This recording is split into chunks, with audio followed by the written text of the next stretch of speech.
Hi, I'm John A. Dunlap, and this is my inclusive leadership assignment for AEP 855 Educational Leadership.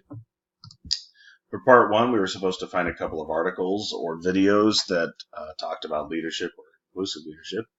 The first one I found was by Barry Posner. He's speaking at TEDx at the University of Nevada, and the link is right over here on the slide, so you can go check that out if you want to watch it. It's about 13 minutes long. He really had two main points. You make a difference, one, as a leader, and two, you can't do it alone, which seems pretty obvious and pretty simple.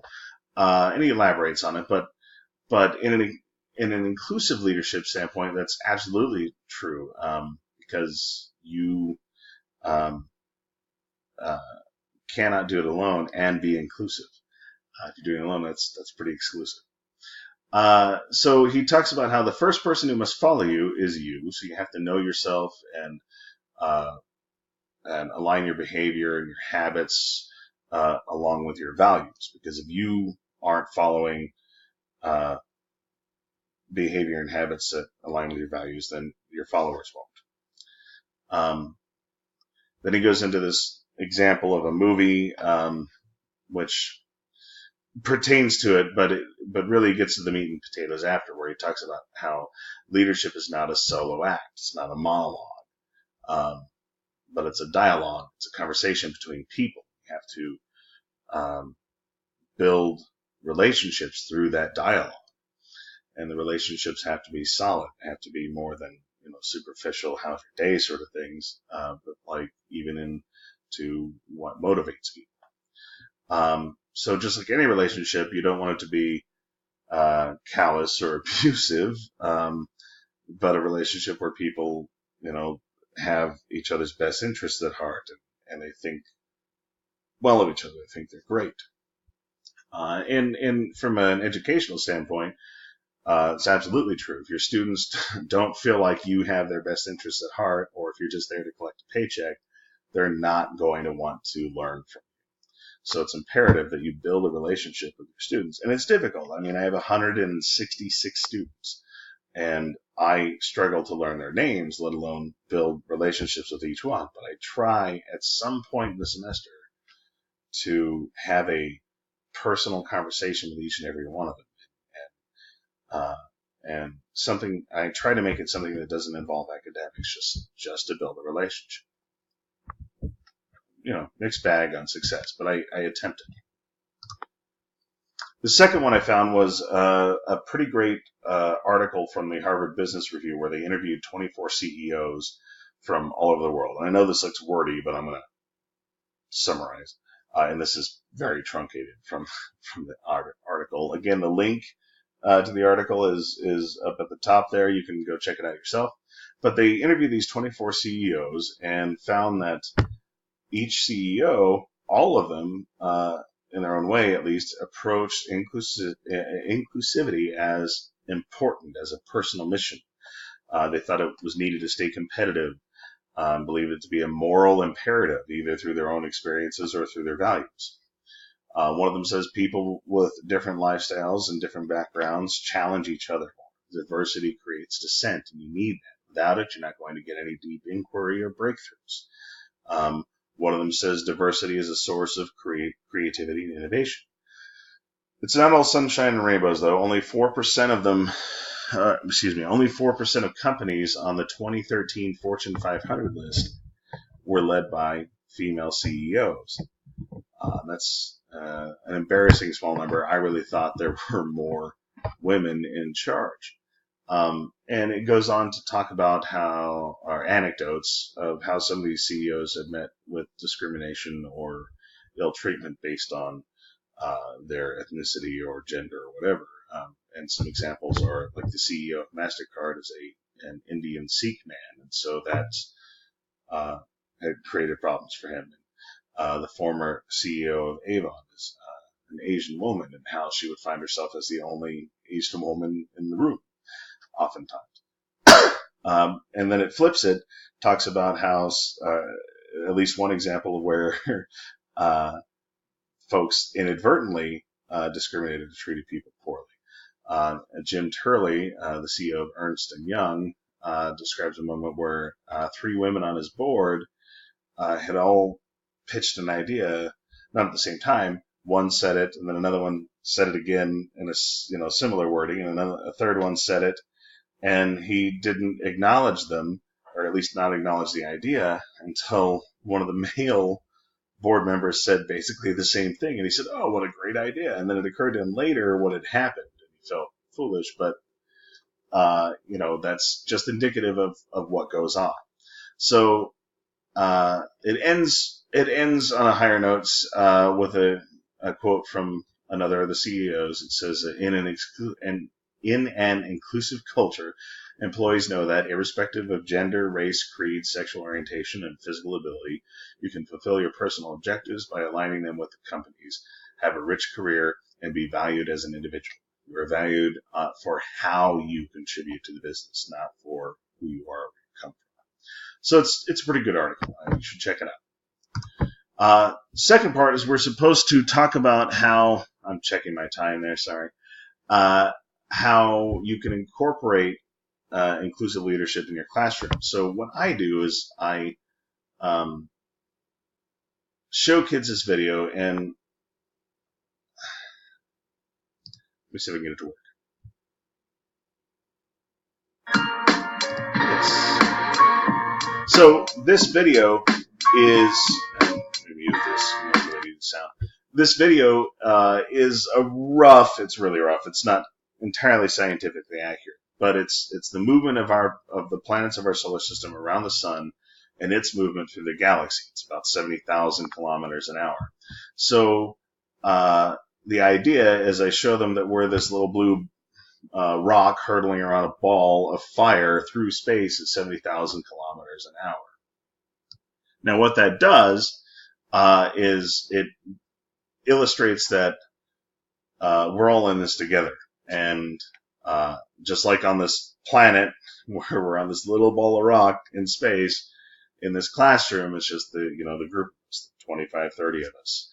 And we're in this together from now until the end of the semester. So we need to be good to each other. And I'll do my best for them, but I can't do it for them. They have to put in the work and the practice. I also take that opportunity to tell them that there will be no sexism, racism, homophobia, misogyny, anything like that, any sort of hatred in my classroom, because we're a very diverse population, and I just won't tolerate that on this tiny ball of rock hurtling through space. And as the semester wears on, I try to remind them at least once a week that I care about them, right? That I want them to succeed. I want them to succeed in that I'm in this profession because I have a philosophical view of education, that it's important and it's part of what makes us human, and I want to facilitate their success for the future, for the betterment of our species and our planet. And it's a genuine value of mine that I want them to succeed. And when I talk about how my room is a safe space, that I won't tolerate hatred, and that I genuinely care about them, it gets them to buy into this whole concept that we're all in this together and everyone wants to succeed. And so to foster that, I consistently remind them to check their grades, and I try to stay on top of grading. I also sponsor the Gay Straight Alliance, which is exactly what it sounds like. LGBTQ kids and straight kids come together. We meet once a week, and we talk about things that affect their lives. Things like they were bullied this week, or there was legislation in Texas that is terrible. It's going to be really terrible for LGBT kids there, or whatever, and they're a very diverse group. Some of them are avowed atheists, and some of them are rather religious, and some of their families know that they're LGBT, and some of them don't, and it's just this really eclectic and wonderful mix of people that I feel privileged to be a part of. They give me a hard time.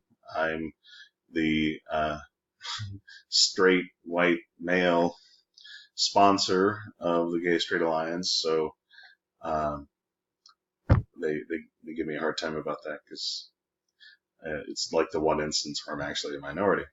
So moving on, part 3. What challenges do you face being an inclusive leader? So what I found is I had a student ask me, "Hey, what are we studying today?" And I said, "Well, we're studying Shakespeare." She goes, "Oh, another white guy."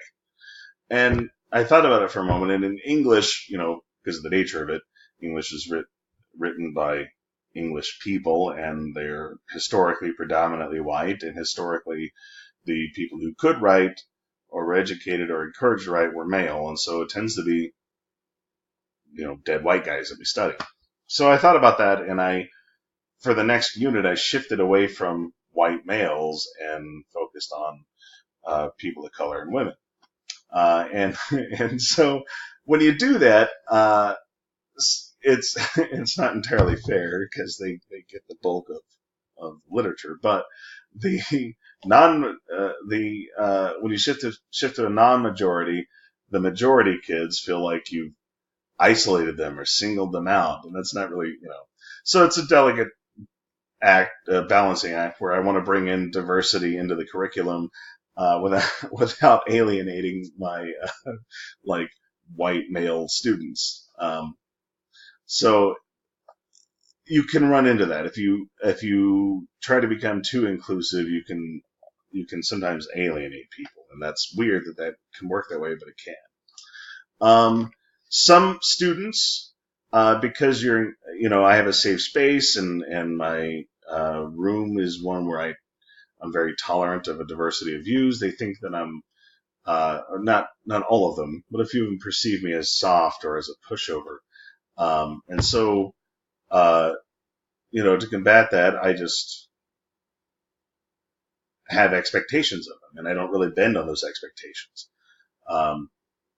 And I found that when I do that, they don't like it, but they respect me. So if I say, no, this assignment has to be done in MLA format, and if you hand it to me in any other format, I'm going to give you a 0 and hand it back to you. You can fix it and then turn it in again.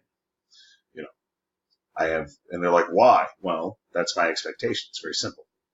Another problem with an inclusive environment is that sometimes the students overshare. And so I learn things that I don't need to know, or even want to know sometimes, about boyfriends or girlfriends or whatever.